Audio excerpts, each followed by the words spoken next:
Olá, meus amigos, tudo bem? Então, no vídeo de hoje, eu vou falar sobre a reportagem que saiu recentemente nos meios de comunicação sobre a situação da dona, né, da pessoa que detém a maior parte das ações das lojas pernambucanas.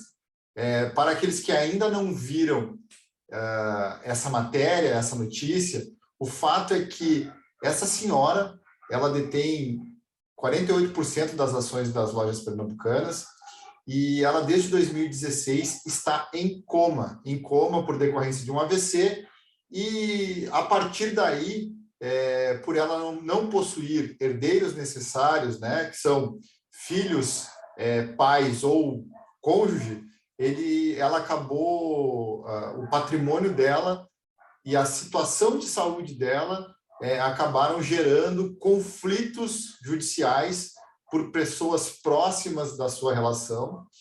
E então esse caso foi divulgado, né? Foi divulgado aí nos meios de comunicação. É uma fortuna estimada em mais de 2 bilhões de reais, e por isso, então, foi chamada a atenção pela mídia brasileira. E por que eu venho falar desse assunto? Eu venho falar desse assunto justamente para questionar você.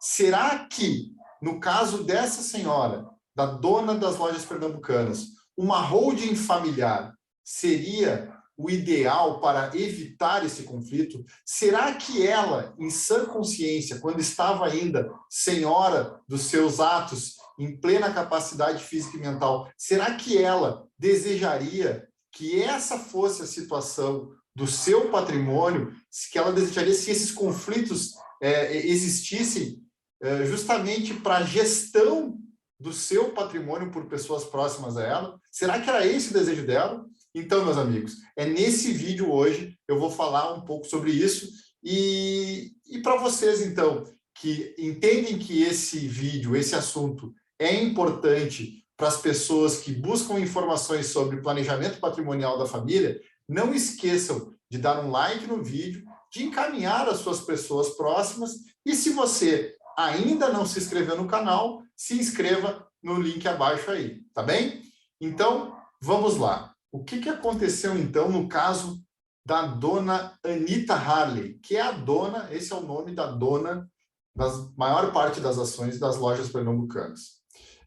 Como eu falei, então, ela teve um AVC em 2016 e, desde então, ela está acamada, em coma, né? E não consegue mais manifestar qualquer desejo, qualquer reação.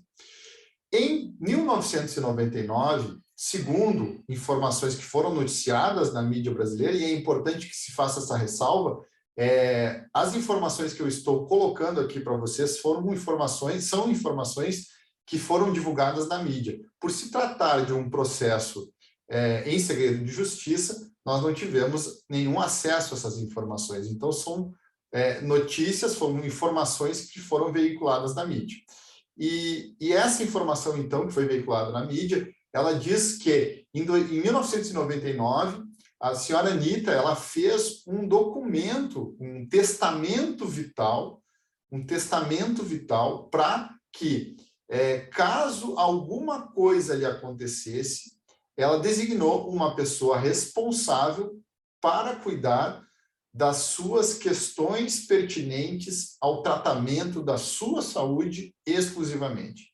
E esse é um papel, e é importante fazer a distinção aqui, deste documento que a dona Anita assinou à época, porque ele é um testamento vital, e o testamento vital, ele tem a proposição, em seu conteúdo, em apenas dar diretrizes a uma pessoa determinada para que faça aquilo que a pessoa que está dando o testamento, que está escrevendo o testamento, que está deixando essa diretriz, para que essa pessoa faça as vontades do testador, tá certo?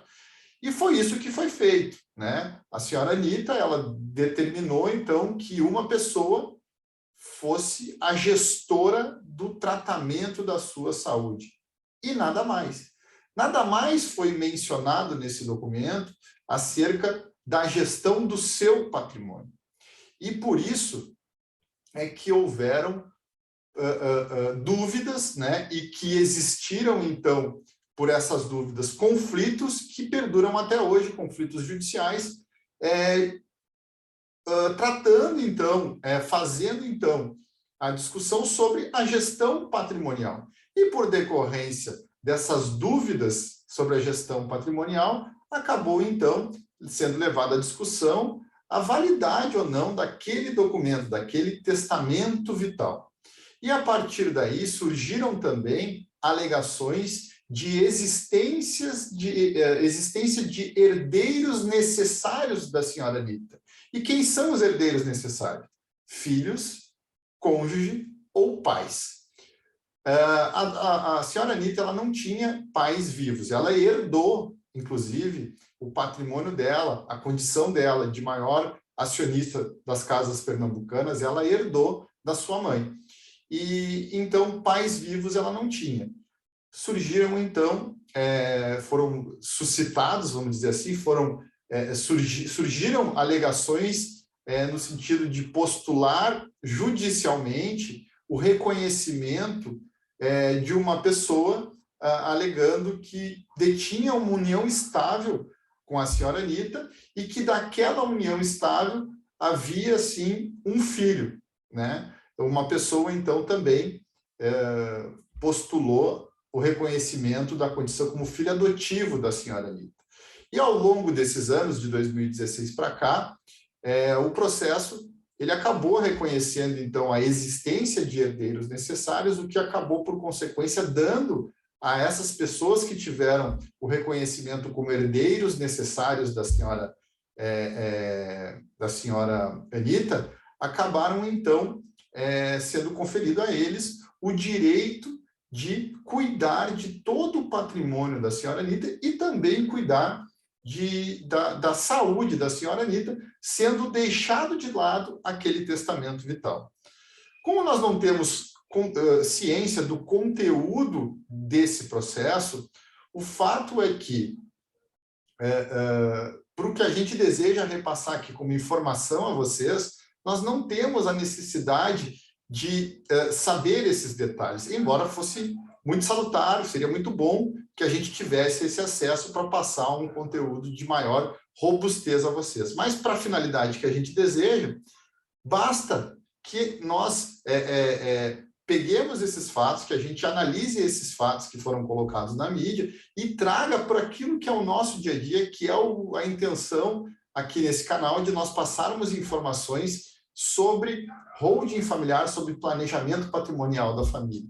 E neste caso específico, ele é um caso que retrata fielmente a possibilidade aqui da holding familiar, se existente, né, ela poderia ter evitado um conflito desse tamanho, um conflito em que, na verdade, está se discutindo unicamente a questão patrimonial, né, pelo que se tem noticiado, a questão patrimonial está vindo à frente da questão de saúde da senhora Anita, o que é realmente uma questão muito triste, né? E por que isso poderia ter sido feito de forma a evitar toda essa discussão? Porque num processo de holding familiar, ou na existência de uma holding familiar, a senhora Anita poderia ter, sim, designado lá quem seriam os proprietários efetivos do seu patrimônio na sua falta. E ainda poderia ter ficado na gestão plena, como ela estava, até o momento em que ela foi acometida pela doença. O que aconteceria, então? Se ela tivesse deixado o seu patrimônio pessoal, e é importante que se diga aqui, estamos falando do patrimônio pessoal de uma pessoa física, e não a atividade empresarial em que ela era sócia, que são as lojas pernambucanas. Por quê? Porque aqui a gente consegue ver justamente essa diferença. As lojas pernambucanas, como estão constituídas por uma empresa com regras de funcionamento, ela segue funcionando sem qualquer problema, apesar do problema pessoal da sua sócia majoritária. O que aconteceria de uma forma diferente se a sua sócia pessoa física tivesse um planejamento patrimonial, ela não estaria passando por isso. mas é importante que se diga. Aqui a gente consegue ver a diferença muito clara de uma constituição de uma atividade empresarial, né, a qual funciona plenamente à revelia e independente da situação individual dos seus sócios. E é isso que a holding provocaria, a holding familiar destinada exclusivamente ao patrimônio pessoal da senhora Anitta, caso ela tivesse constituído isso antes de ter sido acometida pela doença que a deixa em coma até hoje. Então, meus caros, a questão que se põe aqui é que, caso ela tivesse constituído uma holding familiar quando estava nas suas perfeitas condições de saúde, ela poderia ter deixado, né, todas as diretrizes referentes ao funcionamento, à gestão do seu patrimônio pessoal, sem que isso fosse objeto de briga judicial, porque ela poderia dizer quem seria o gestor, ela poderia dizer, inclusive, quem ficaria responsável pelo seu tratamento, pelas despesas pessoais do seu tratamento de saúde, inclusive conjugando a holding familiar com um testamento e um testamento vital, ou seja, ela poderia ter se valido de vários instrumentos de planejamento sucessório para justamente se precaver de não ter um conflito pela gestão do seu patrimônio quando ela já não pudesse mais fazer, seja pelo seu falecimento ou seja por uma situação que está acontecendo agora, que é onde ela não tem mais as suas faculdades mentais e físicas capazes, né, de gerir a sua vida. Então, meus caros, esse é um exemplo muito importante para vocês analisarem e pensarem. As lojas pernambucanas, elas possuem, né, uma gestão, uma estrutura empresarial desenvolvida e está funcionando muito bem.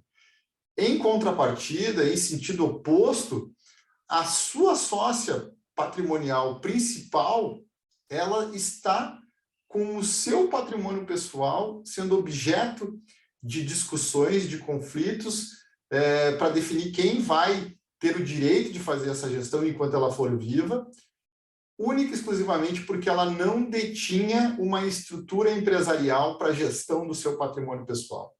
E isso aconteceria se ela tivesse uma holding familiar para o seu patrimônio pessoal. Evitaria custos que devem estar sendo muitos por advogados, por custas judiciais, por perícias, né?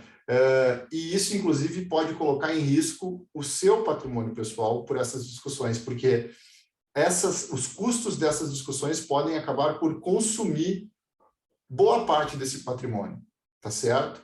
Então, meus amigos, fica esse recado. É um patrimônio grande, né, que é difícil de ser perdido no todo, mas tenho certeza que grande parte dele vai ser consumido por essa briga que já dura 6 anos e a gente não sabe ainda por quanto tempo pode durar. Não deixem que isso aconteça com o patrimônio de vocês, tá certo? É isso, meus amigos. Esse é o recado, essa é a informação, era isso que eu queria passar para vocês. E se vocês gostaram do vídeo, dê um like, se inscrevam no canal e passe para os seus amigos, tá bem? Grande abraço!